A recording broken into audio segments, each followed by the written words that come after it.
भारत के उत्तराखंड में जहाँ हर घाटी में कोई न कोई आस्था बसती है, वहीं एक जगह है जहाँ स्वयं भगवान विष्णु हर साल 6 महीने के लिए विश्राम से उगते हैं और वहाँ शुरू होती है भक्ति, परंपरा और आस्था की सबसे दिव्य यात्रा। बोलो बद्रीनारायण की।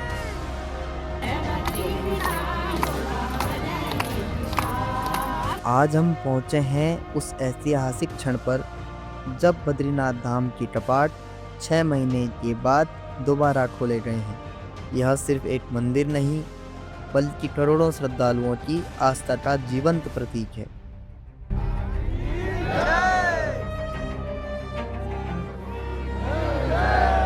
कपाट खुलते ही जैसे संपूर्ण हिमालयी घाटी मंत्रमुग्ध हो उठती है। पुजारियों के मंत्रोच्चार, देवताओं की वापसी का स्वागत करते भजन और हजारों भक्तों की आंखों में वो चमक जिसे शब्दों में बयां नहीं किया जा सकता। जब गढ़वाल राइफल के वीर जवान बैंड की धुन पर भगवान बद्रीनाथ और भक्तों का स्वागत करते हैं, यह सिर्फ एक परंपरा नहीं, यह भारत के हर कोने को जोड़ने वाली भावना है।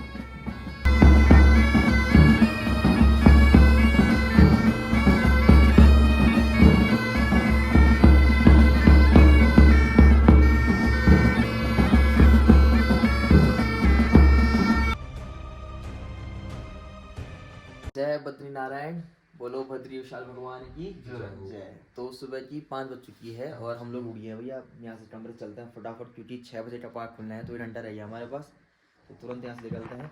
बाकी हम लोग फ्रेश व्रेश हो गए हैं भाई, नहाना धोना उधर ही होगा। कहाँ होगा? तप्त कुंड में। क्यों जी? बस तो टाइम टाइम कितना फोन पे दिखाओ अपना फोन। -3 चल रहा है अभी। -3 डिग्री टेम्परेचर। तो नवंबर दिसंबर में तो अपनी क्या हालत होगी। तो उतना ठंडा नहीं लगा रात में, पर नींद बढ़िया है ना। एक कंबल में दिक्कत नहीं हुई। कल हम यहाँ रहे रात में, ये BKDC के द्वारा संचालित होता है, तो हम सब लोग आ गए। जय बद्रीनारायण।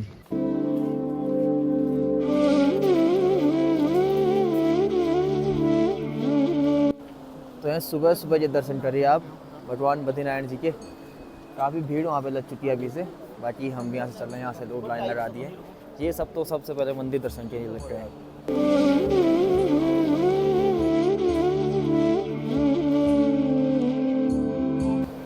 यहाँ पे बह रही है अलकनंदा नदी। तो ये अलकनंदा नदी है और उससे जस्ट इस तरफ है भगवान बद्रीनाथ जी का धाम, और सामने की पहाड़ियाँ खूबसूरत सी बनी हुई है। अभी सुबह सुबह का समय है 5 बजे का, और सब लोग अभी नहा रहे हैं तप्त कुंड में। उसके बाद जाएंगे भगवान के मंडप में दर्शन करने के लिए। अब हम पहुँच चुके हैं तप्त कुंड के पास। तो यहाँ पे तप्त कुंड है, इस तरफ महिलाओं का है इधर, और उस तरफ है पुरुषों का। तो वहाँ पे पुरुष नहाते हैं, इस तरफ महिलाएं नहाती है। बाकी सामने भगवान बद्रीनाथ जी विराजमान है। ज़्यादातर हम इसी वाले में नहाते हैं, ये वाला मेन है, वहीं से पानी आता है। बाकी सब जो डाइवर्जन है, तो सब जो नहा सकता है, यहाँ भी नहा सकता है नल के द्वारा। तो देखते हैं सच में डेली ब्लॉग। तो इस सामने लिखा हुआ है तप्त कुंड। तो अपना ये तप्त कुंड है, यहाँ पे आप अपना सामान सुमान रख लें, और वो सामान कहीं भी नहीं उठाएगा। आप आराम से रख के जाइए बेफिक्र होके, और फिर नहा लीजिए, और फिर जाइए यहाँ से ऊपर भगवान जी के दर्शन करने। ये वाला रास्ता बंद कर दिया क्योंकि आज VIP मूवमेंट बहुत ज़्यादा होगा ना, क्या पता मुख्यमंत्री भी यहाँ पे पहुँच सकता है, तो सबको उसी वाले रास्ते से डाइवर्जन किया हुआ है।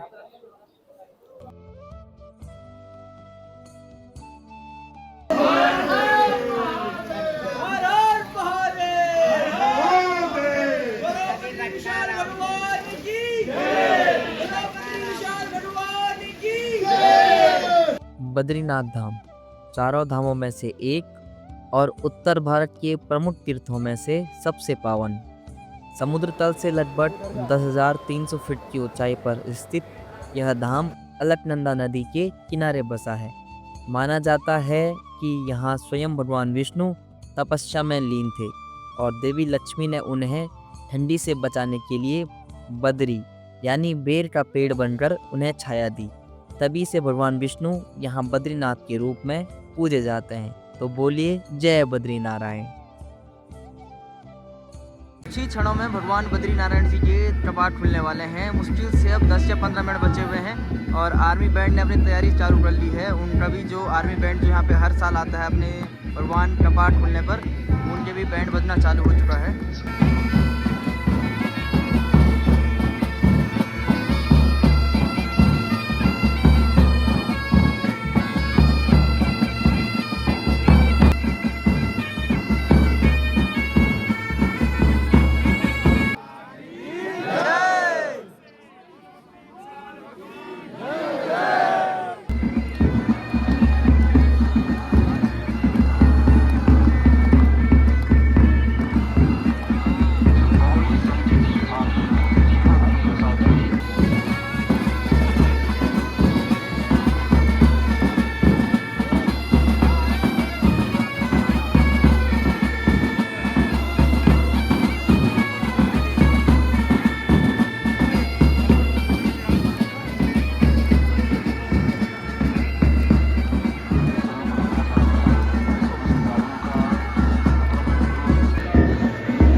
जय बद्रीनारायण। तो सुबह की 9 बज चुकी है और काफी भीड़ यहाँ पे भी मौजूद है। काफी श्रद्धालु बहुत दूर दूर से यहाँ पे भगवान जी के दर्शन करने के लिए आए हैं और कई लोग तो अभी तक लाइन में लगे हैं। बहुत लंबी लंबी यहाँ पे लाइन लगी है 5-5, 6-6 किलोमीटर की। तो हमने तो भगवान बद्रीनारायण जी के दर्शन कर लिए हैं, साथ साथ में रावल जी के भी दर्शन हो चुके हैं।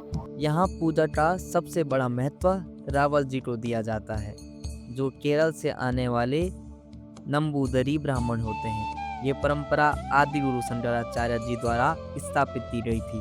रावल जी ही भगवान बद्री विशाल की पहली पूजा करते हैं और पूरे मंदिर की आध्यात्मिक व्यवस्था का नेतृत्व करते हैं। हर साल कपाट खुलने से पहले रावल जी ही विशेष पूजा और वैदिक अनुष्ठान करते हैं और फिर शुरू होता है आधिकारिक दर्शन का सिलसिला। भगवान बद्रीनारायण के काफी अच्छे से दर्शन हो चुके हैं और अभी समय है थोड़ा नाश्ता करने, क्योंकि सुबह दर्शन करना था तो हमने नाश्ता नहीं किया था। बाकी ये वाला रास्ता तो सिर्फ एग्जिट के लिए है, एंट्री यहाँ से बना के रखी है। सॉरी VIP जो है उनके लिए होती है एंट्री, बाकी क्योंकि सुबह सुबह CM आ रहे थे उस समय पे यहाँ पे एंट्री नहीं हो रही थी।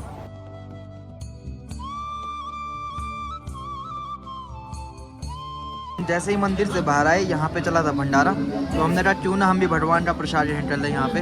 तो सर यहाँ पे खा रहे हैं, बाकी मैंने चावल नहीं लिया, बाकी प्रसाद तो सारा लिया है। बाकी शुभम भाई उधर बैठ रहा है, देखो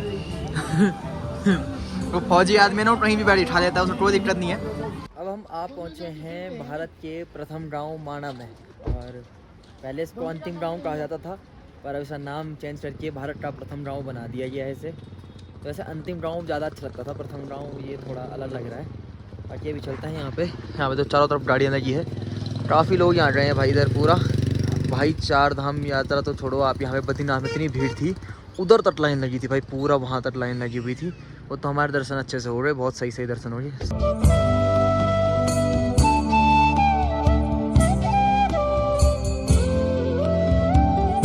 तो अब हम हो चुके हैं माणा गांव में एंटर, और ये पूरा माणा गांव ही है यहाँ पे। यहाँ पे घंटाकर्ण देवता का मंदिर भी है, बाकी पांडुकेश्वर में भी है। तो यहाँ पे ज़्यादातर जो लोग रहते हैं उनको भोटिया कहा जाता है, और ये एक ऐसी जाति है, जनजाति है, जो 6 महीने यहाँ निवास करती है और 6 महीने यहाँ से नीचे चले जाती है, क्योंकि यहाँ पे 6 महीने जो ठंड होता है बर्फ़, उस समय पे यहाँ पे रहना थोड़ा मुश्किल हो जाता है। बाकी 6 महीने जब सीज़न चालू होता है, गर्मियों का मौसम आता है, तो ये 6 महीने यहीं रहते हैं और यहीं अपना व्यवसाय चलाते हैं। तो ये जनजाति यहाँ पे निवास करती है, भोटिया जनजाति कहा जाता है इन्हें। बाकी इनका ये बिजनेस होता है, मतलब ये लोग ये ऐसा काम करते हैं, हथकरघा का और टेक्सटाइल वस्त्र जो भी होता है, ये ऊन से बने हुए ये सब ये बनाते हैं और यहाँ पे अच्छे दामों में बेचते हैं। तो अगर आपको भी ऐसे ऊन से बने हुए हाथों से कुछ चीज़ें चाहिए तो आप यहाँ के ले सकते हैं। शॉल हो गया, ये सब कुछ यहाँ पे बनता है। बाकी अभी आगे चल रहे हैं हम, आपको बाकी आगे दिखाएंगे। तो ये वाला रास्ता जाएगा गणेश गुफा और व्यास गुफा को, बाकी भीमपुल और सरस्वती धाम इस तरफ है। अब हम आ पहुँचे हैं भीमपुल, और जस्ट यहीं पे नीचे पे है भीमपुल, और सामने अभी कुछ ही पिछले साल ये पांडवों की नई मूर्ति यहाँ पे आई है, जिसमें 5 पांडव हैं, साथ में द्रौपदी भी है।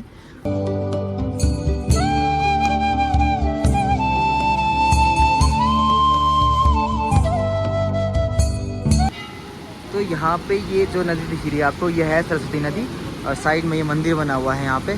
इधर ये है भीमपुल सामने, ये प्रथम गांव माणा है, और यहाँ पे भीमपुल है जिसके ऊपर अब ये सब लोग खड़े हुए हैं। इसको पूरा सीमेंटेड कर दिया तो अभी महसूस नहीं होता है।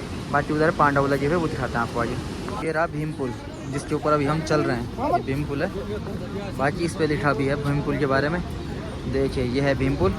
जब भगवान लोग के पांडव स्वर्ग की ओर बढ़ रहे थे तो उस समय इन्होंने यहाँ पे रास्ता नहीं था, तो भीम ने ये शिला उठा के यहाँ पे रखी, इसलिए भीमपुल कहा जाता है। बाकी यहाँ पे पहले थी ये अंतिम चाय दुकान, अब इसे हिंदुस्तान की प्रथम चाय दुकान कह दिया गया है। बाकी ये तो नहीं भाई, अब इधर भी हो रही है, उधर भी हो रही है और ऊपर भी हो रही है, तो सब ने अपने अपने बोर्ड बना दिए हैं। अब जिसके लिए जो प्रथम है, जिसके लिए जो लास्ट है, वो वहाँ जाके बैठ सकता है। ये यहाँ पे 3 सारी दुकानें बन चुकी है। तो ये जो पुल दिख रहा है आपको, ये बीच में जो बड़ा पत्थर दिख रहा है, यही है भीमपुल। ये भगवान भीम यहाँ पे ला के इसको रखे थे, इस शिला को।